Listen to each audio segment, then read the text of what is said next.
हर बीमारी का सस्ता इलाज एक दिन होगा आयुर्वेद का राज। स्वयं को बदलो जग बदलेगा, योग अपनाओ जीवन खिलेगा।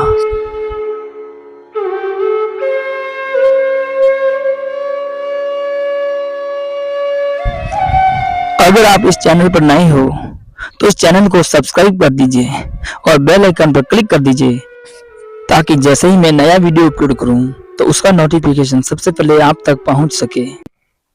नमस्कार दोस्तों, आपके अपने YouTube channel smart health education में आपका स्वागत है।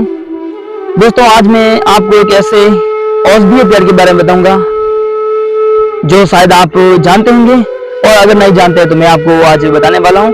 दोस्तों, सबसे पहले मैं उसका नाम बताऊंगा और ये कहाँ पाया जाता है ये बताऊंगा, लेकिन उससे पहले मैं एक बात बताना चाह रहा हूँ। शुरू में इसके लाभ बताऊंगा, इसके किस भाग से क्या लाभ होता है वो बताऊंगा। लेकिन दोस्तों, वीडियो अंत तक जरूर देखना, क्योंकि अंत में ऐसा कौन होता है, किसके लिए वो हानिकारक हो सकता है, ये मैं आपको अंत में डिस्कस करूंगा। अंत में यह सब कुछ बताऊंगा। दोस्तों, वीडियो अंत तक जरूर देखना। अगर आप वीडियो अंत तक नहीं देखोगे तो बहुत कुछ जानकारी से वंचित रह जाओगे और गलत तरीके से इस पेड़ के पत्तियों का उपयोग या किसी भी भाग का उपयोग करोगे, आपके शरीर के लिए हानिकारक भी हो सकता है। वो पेड़ है दोस्तों नीम का पेड़। नीम का पेड़ भारतीय उपमहाद्वीप का मूल पेड़ है, और यह वर्तमान में भारत देश में, पाकिस्तान में, बांग्लादेश में, नेपाल, म्यांमार और श्रीलंका में पाए जाते हैं। अन्य देशों में यह पेड़ न के बराबर पाए जाते हैं, और हम बहुत ही भाग्यशाली हैं कि हमारे राजस्थान के राजसमंद जिले में भी यह पेड़ बहुत मात्रा में पाया जाता है। दोस्तों, वो पेड़ मैं आपको दिखाने चाह रहा हूँ। दोस्तों देखिए, ये पेड़ है, ये दोस्तों नीम का पेड़ है। दोस्तों, जहाँ भी नीम के पेड़ की अधिकता होती है वहाँ वातावरण हमेशा शुद्ध रहता है। और हम अगर विज्ञान की तरफ चले, यानी विज्ञान से बात करें, तो दोस्तों यह नीम का पेड़ एक प्लांटिक जगत में रखा गया है, और इसमें द्विबीजपत्री, यानी कि यह द्विबीजपत्री है, यानी कि बीज के दो भाग होते हैं। जब यह अंकुरित होता है तब इसके दो पत्ते निकलते हैं दोस्तों। और यह फेनेरोगेमी है, क्योंकि इसमें बीज होते हैं, पुष्प आते हैं और इसके फल भी लगते हैं। और इस पेड़ का वैज्ञानिक नाम, यानी कि वानस्पतिक नाम है एजेडिरेक्टा इंडिका। वैज्ञानिक नाम यानी कि द्विपद नाम पद्धति में एजेडिरेक्टा इंडिका नाम रखा गया है, जिसमें एजेडिरेक्टा है इसका वंश है और इंडिका इसकी जाति है। वानस्पतिक नाम में पेड़ पौधों के नाम इसी प्रकार रखा जाता है। इसमें दो शब्द होना चाहिए, जिसमें पहला शब्द होता है वंश का और दूसरा शब्द होता है जाति का। यह जो आपको दिख रही है, यह नीम की छाल है। नीम की छाल के बहुत ही फायदे हैं। सबसे पहले हम जानेंगे इस नीम के वृक्ष के तने के फायदे, फिर धीरे धीरे टहनियों की तरफ चलेंगे, और अंत में आपको पत्तियों के और इसके पुष्प के फायदे भी बताऊंगा, इसका यूज कैसे करना। वैसे मैं मेरे इस चैनल स्मार्ट हेल्थ एजुकेशन पर अलग एक प्लेलिस्ट बना रखी है, वहां पर इसकी औषधि कैसे तैयार करनी है वहां पर मैं सब कुछ आपको बताऊंगा। एक बार आप मोटे तौर से आप यह समझ लीजिए कि इस पेड़ के कई तरह के भागों के उपयोग क्या क्या हैं, क्या क्या फायदे कर सकते हैं हमारे शरीर के लिए और इस वातावरण के लिए। सबसे पहले आपको मैं बता दूं कि जहाँ भी यह वृक्ष बहुत मात्रा में पाया जाता है, वहां पर वातावरण बहुत ही शुद्ध होता है। इसलिए इस वृक्ष का अधिक से अधिक वृक्षारोपण किया जाता है।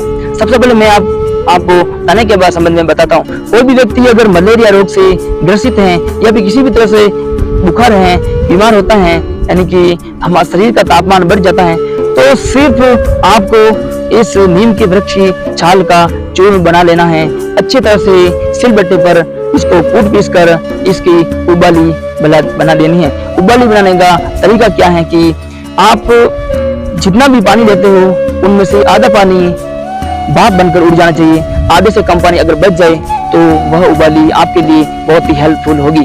उसको आप 2 या 3 बार, यानी कि आप एक बार पी ली फिर बाद में वापस पसीना करो। आपको 1 घंटे तक सो जाना है, 1-2 घंटे तक अच्छा पसीना हो जाएगा। और फिर से अगर आपको बीमार यानी कि बुखार से आराम नहीं मिलता है तो इसका फिर से यूज करो। आपको शुरू में ही यानी कि फर्स्ट बार इसका यूज करोगे आपका बुखार गायब हो जाएगा। अगर फर्स्ट बार यूज करने से गायब नहीं होता है यानी कि बुखार नहीं जाता है, आप 2 या 3 बार कीजिए, 100% आपका बुखार चला जाएगा।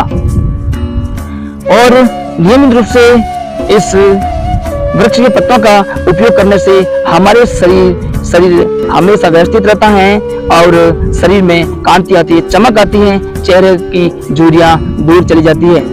लेकिन दोस्तों वीडियो पूरा जरूर देखिए, क्योंकि इसके कुछ दुष्परिणाम भी आपको भुगतने पड़ सकते हैं। क्योंकि इसका यूज कैसे करना है, कितना उपयोग करना है, इसकी जानकारी होनी बहुत ही जरूरी है। कहते हैं कि अधूरा ज्ञान खतरनाक होता है, इसलिए आपको इस चीज का अधूरा ज्ञान नहीं होना चाहिए, पूरा ज्ञान होना चाहिए। इसलिए वीडियो अंत तक जरूर देखिए। नीम के पत्तों का नियमित उपयोग से हमारा ब्लड सर्कुलेशन अच्छा होता है, ब्लड में रक्त की शर्करा की मात्रा मेंटेन होती है और डायबिटीज रोग धीरे धीरे जड़ से खत्म हो जाता है।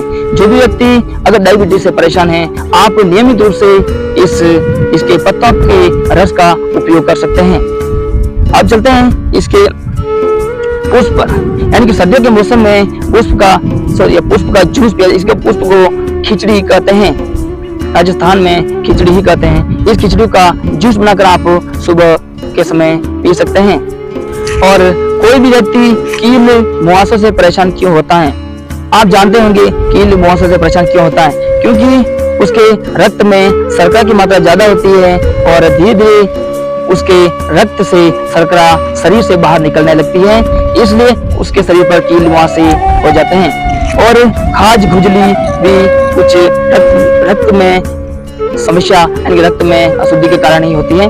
इसलिए आप को लगभग 15 से 20 दिन तक नियमित रूप से आप इस वृक्ष के यानी कि नीम के पत्ते का रस पिएंगे तो आपकी खाज खुजली फोड़े फुंसी गायब हो जाएंगे।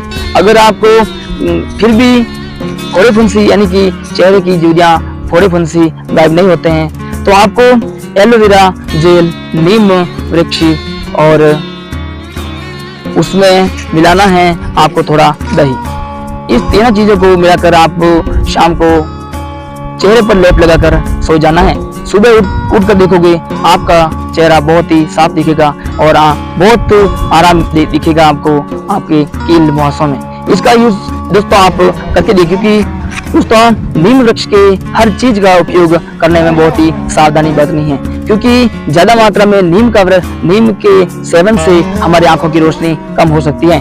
इसलिए आपको नियमित रूप से यह यानी कि लगातार नियमित रूप से नहीं लेना है। इसको हफ्ते में आप 4 दिन तक ले सकते हैं, ये 4 या 5 दिन तक ले सकते हैं, लेकिन आपको नियमित रूप से लगातार नहीं लेना है। और आप डायबिटीज के लिए अगर इसका उपयोग कर रहे हो तो आपको हर हफ्ते डायबिटीज हॉस्पिटल में चेक करवाते रहना है, क्योंकि इसमें इतने गुण हैं, इतने एंटीबैक्टीरियल गुण हैं और अपने डायबिटीज को मेंटेन करने की इतनी ताकत है इस पत्तों में कि आपकी डायबिटीज तो दूर कर देगा और शर्करा की मात्रा और भी ज्यादा लो कर सकता है। इसलिए लगातार आपको चेक करवाते रहना है। जैसे डॉक्टर मना करे तो आपको यानी कि डॉक्टर आपको बता दे आपकी शर्करा की मात्रा मेंटेन हो चुकी है, आपको इस पत्तियों का सेवन करना बंद कर सकते हैं या फिर कभी कभी ले सकते हैं। और नीम के वृक्ष की टहनी से आप दातुन करते हो तो दांतों के कीड़े सारे मर जाते हैं और लंबे समय तक आपके दांतें मजबूत रहते हैं। और एक बार आप नीम की टहनी तोड़ देते हो, मंजन करने लग जाते हो तो दोस्तों उस नीम की टहनी को 1 सप्ताह तक आराम से चलाया जा सकता है। कहते हैं नीम हकीम खतरा ए जान, यानी कि नीम का उपयोग सही तरह से करना चाहिए, तभी आपको पूरा फायदा होगा। दोस्तों नीम के नियमित यानी कि लगातार उपयोग से आपके शुक्राणु में कमी आ सकती है, शुक्राणु कमजोर हो सकते हैं। इसलिए आपको दोस्तों मैं ये नहीं कह रहा हूँ नीम का उपयोग नहीं करना चाहिए, नीम का उपयोग करना चाहिए, आपके शरीर लिए बहुत ही फायदा कारक है। लेकिन इसका उपयोग हफ्ते में आप 4 या 5 बार कर सकते हैं। तो आप चाहो तो नीम के पत्तों को सुखाकर उसका चूर्ण बना सकते हैं, और आप चाहो तो नीम के पत्ते का चूर्ण और मुल्तानी मिट्टी मिलाकर आप उसका साबुन बना सकते हैं। उससे आप नहाओगे, आपका शरीर बहुत ही क्लीन दिखेगा और बहुत ही चमक आएगी। आपके शरीर पर कोई भी बैक्टीरिया कोई अधिकार नहीं कर सकता है और कोई भी बैक्टीरिया बाहर नहीं कर सकता है, यानी कि किसी तरह से रोग आपको नहीं आ सकता है। दोस्तों, अगर आपके सर में जुए हैं और आप जुओं को हटाना चाहते हो तो नीम के पत्तों का रस सर में लगा सकते हैं, या फिर आप नीम का तेल सर में लगा सकते हैं। कुछ ही दिनों में आपकी सर की जुए बिल्कुल साफ हो जाएगी, आपका सर क्लीन हो जाएगा। नीम के पत्तों में विटामिन सी भरपूर मात्रा में पाई जाती है। नीम के पत्ते में जो हरित लवक पाया जाता है, ये आपको दिखेगा क्योंकि पत्ते हरे होते हैं, और हर हरित लवक में मैग्नीशियम धातु पाई जाती है। इसलिए जाहिर सी बात है कि इस पत्तों में मैग्नीशियम धातु भी पाई जाती है। दोस्तों, आपका बहुत बहुत धन्यवाद पूरा वीडियो देखने के लिए। दोस्तों, आप योगासन प्राणायाम के बारे में जानना चाहते हो तो दोस्तों आप मेरे चैनल स्मार्ट हेल्थ एजुकेशन की प्लेलिस्ट में जाकर देख सकते हैं। दोस्तों वहाँ पर स्टेप बाय स्टेप आपको योगासन प्राणायाम के वीडियो मिल जाएंगे, वहाँ से आप संपूर्ण नॉलेज ले सकते हैं। क्योंकि दोस्तों हमेशा प्रकृति से जुड़ा रहना है तो आपको आयुर्वेदिक दवा का उपयोग करना पड़ेगा, और शरीर को संतुलित करने के लिए, शरीर में स्फूर्ति रखने के लिए, शरीर को हमेशा एक्टिव रखने के लिए आपको योगासन और प्राणायाम करना पड़ेगा। इससे आपका शरीर हमेशा स्वस्थ रहेगा, और अगर आपका शरीर स्वस्थ है तो आप इस जीवन में बेहतर से बेहतर लेवल तक जा सकते हैं और अपने परिवार को भी बहुत ही ऊंचे लेवल तक ले जा सकते हैं। दोस्तों, क्योंकि स्वस्थ शरीर में स्वस्थ मन का वास होता है, इसलिए आपका शरीर पहले स्वस्थ होना चाहिए, फिर आप कोई अन्य कार्य करोगे तो बेहतर ढंग से कर पाओगे। बहुत बहुत धन्यवाद पूरा वीडियो देखने के लिए।